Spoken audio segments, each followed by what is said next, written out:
मन का नहीं होता तो वो चुप हो जाते हैं, पहले संकेत देते हैं और फिर पलट जाते हैं। आपको बता दें, आज दिल्ली में प्रधानमंत्री नरेंद्र मोदी की अध्यक्षता में नीति आयोग की बैठक हुई। इस बैठक में सभी राज्यों के मुख्यमंत्रियों को शामिल होना था, लेकिन इंडिया गठबंधन ने इस बैठक का बायकॉट कर दिया, बहिष्कार कर दिया।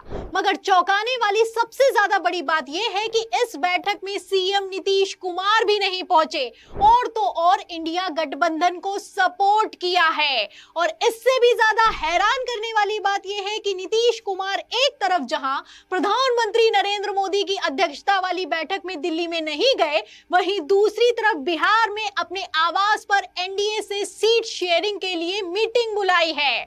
अब इसके बाद से तो बवाल मच गया है। खबरें निकलकर सामने आई हैं कि सावन के महीने में एक बार फिर से नीतीश कुमार पलटने की तैयारी कर रहे हैं। तो कैसे जबरदस्त खींचतान मची हुई है। जेडीयू राष्ट्रीय सचिव ने क्या कहा है, बीजेपी ने क्या जवाब दिया है, आपको एक एक बयान सुनाएंगे, लेकिन उसके पहले खबर का बैकग्राउंड फटाफट से बता देते हैं। तो रहमतुल्लाहि व बरकातहू। अज़ीज़ान मिल्लत इस्लामिया, आप तमाम उम्मती को अबू फसल की तरफ से सलाम मर्द है। घर में बड़ी पर्दा नशीन इज़्ज़तदार माँ और बहनों को अबू फसल की तरफ से सलाम मर्द है। बहरहाल बहर केफ, अल्लाह से उम्मीद है आप लोग खैरियत से होंगे, अल्लाह की हिफाजत में होंगे। इन मलूनों की मलामत से, इन फ़िरक़ा परस्तों की फ़िरक़ा परस्ती से, इन दरिंदों की दरिंदगी से महफूज होंगे। अल्लाह आप लोगों को अपने हफ्ज़ अमान में रखे, अल्लाह अपनी हिफाजत में रखे, अल्लाह हर आबा से, हर शर से महफूज रखे। बहरहाल बहरल केफ मेरे अज़ीज़ दोस्तों, मेरे भाइयों, देश के हालात से भी आप लोग वाकिफ़ हैं और देश के बाहर के हालात से भी आप लोग बजा वाकिफ़ हैं। लेकिन आप लोगों को देश से ही जुड़ी खबरें सुनाऊंगा अभी, क्योंकि इतना कुछ है हमारे देश में, कहीं बाहर की देखने की भी फुर्सत नहीं है। क्योंकि सबसे पहले तो हमारा वतन अज़ीज़ है, हमको जिस तरीक़े से अज़ियत ज़ुल्म जो हुआ है हम पे, कोई ढकी छुपी बात नहीं है। ना उसको दबा सकते हैं ना छुपा सकते हैं। जब भी दिल में तकलीफ़ होती है या खुशी का लम्हा आता है तो उन दिनों को याद किया जाता है, जो याद करते हैं। और जो किए थे आज उनके साथ हो रहा है। जो जुल्म हम पे किए थे, जो सितम हम पे ढाए थे, आज उनके साथ वही जुल्म हो रहा है, वही सितम हो रहा है, वही बेइज्जती हो रही है। ये सारे चीज़ें उनको बर्दाश्त करना पड़ रहा है, क्योंकि अल्लाह रब्बुल इज़्ज़त ने लिख दिए हैं उनको। क्योंकि उनके पास इतना तकब्बुर, इतना गुरूर आ चुका था, आप लोगों को अच्छी तरह पता है। और वो लोग समझते थे अपने आप को बहुत बड़े तानाशाह हैं, लेकिन इनकी औकात, इनकी हैसियत तो पता है आप लोगों को क्या है, अच्छी तरह वाकिफ़ भी है, जानते भी है। बहरकेफ मेरे अजीज़ दोस्तों, मेरे भाइयों, आपने पिछली वीडियो देखी थी जो इन्होंने 26,000 करोड़ देने की बात की बिहार को रोड प्रोजेक्ट के लिए, यानी नीतीश कुमार को किसी तरीके से मनाने के लिए। और उसके क्योंकि वो मालूम है ना, बिका हुआ है, गोदे तो ऐसे चेंज करता है। लेकिन इतना जल्दी, इतना देने के बाद, इतना लेने के बाद भी वो इस तरीके से बेइज्जत करेगा इंडिया को, ख़ासकर प्राइम मिनिस्टर को, वो हमने ख्वाब में भी नहीं सोचा था। हम सोचे थे कि ये पूरा निकालेगा, निकालने के बाद पलटेगा, क्योंकि इसको पलटने की बहुत बड़ी आदत है, क्योंकि बहुत बड़ा पलट हुआ है ये।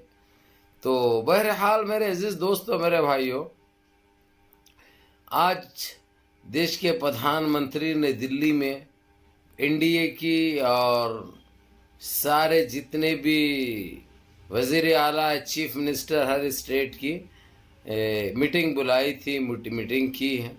लेकिन इंडिया अलायंस ने उस मीटिंग का बायकॉट किया। उस मीटिंग को एक खेल के वैसा तजवीज़ किया। ये बहुत गुमराही की बात है, बहुत बेइज्जती की बात है, बहुत बेअबरू की बात है जो उन्होंने, इंडिया अलायंस ने जो इनके साथ किया। अब इंडिया का खुद नीतीश कुमार तो रस्मी तौर से भी इंडिया अलायंस को ज्वाइन नहीं हुआ, दस्तावेज़ात तौर से, कानूनी तौर से। उसके बावजूद नीतीश कुमार हिस्सा नहीं लिया, उसका उन्हें भी बाइकआउट किया।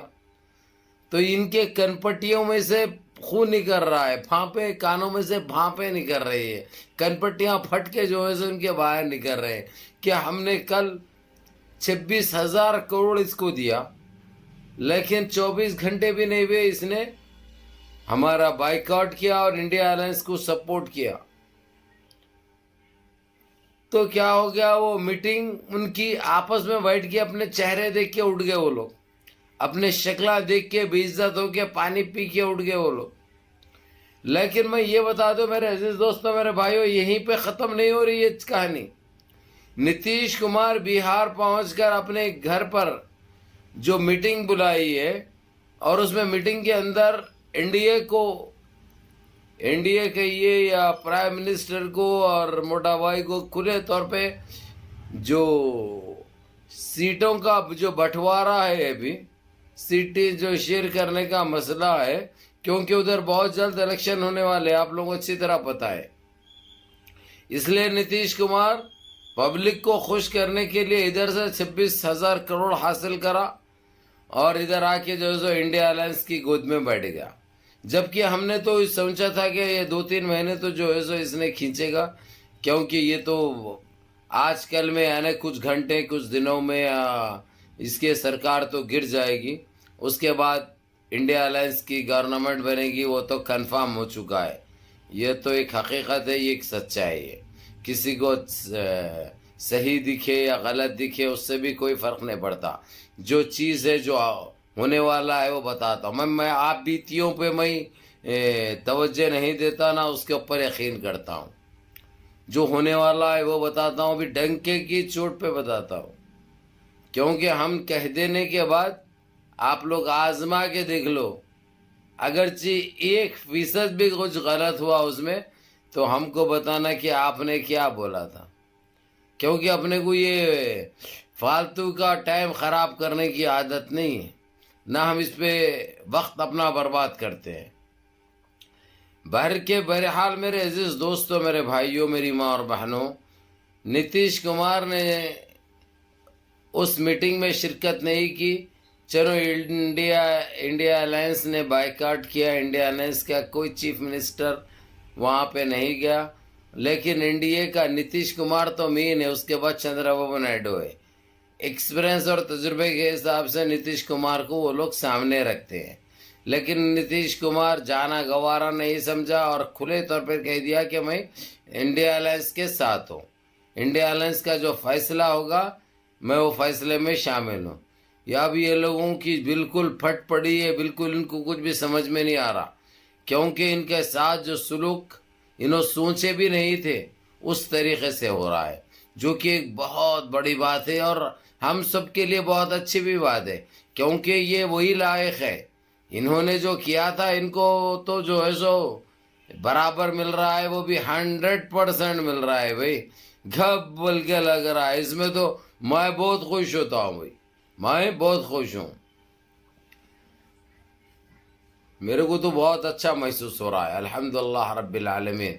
तो मेरे अजीज़ दोस्तों, मेरे भाइयों, मैं यही कहूँगा आप लोगों से, आप लोग नमाज़ें पढ़िए और ऐसे ही अल्लाह से गिड़गड़ा के दुआएं करिए, क्योंकि वो करीम है, वो रहीम है, वो बासिद है, वो राशिद है, वो जब्बार है, वो गफ़ार है, वो सत्तार है। हर दुआ को कबूल फरमाएंगे और अल्लाह कबूल करने वाले अल्हम्दुलिल्लाह। तो बहरहाल दिल से दुआएं कीजिए, इंशाअल्लाह कामयाबी पे कामयाबी हमको मिल रही है। बहरहाल इजाज़त दीजिए, नमाज़ों की पाबंदी करिए, माँ बाप की खिदमत करिए, बड़ों के अहकाम पर अमल करिए और अपने इस भाई को भी दुआ में याद रखिए। वीडियो पूरी देखो और अपने 4 भाइयों तक दिखाओ। सलाम।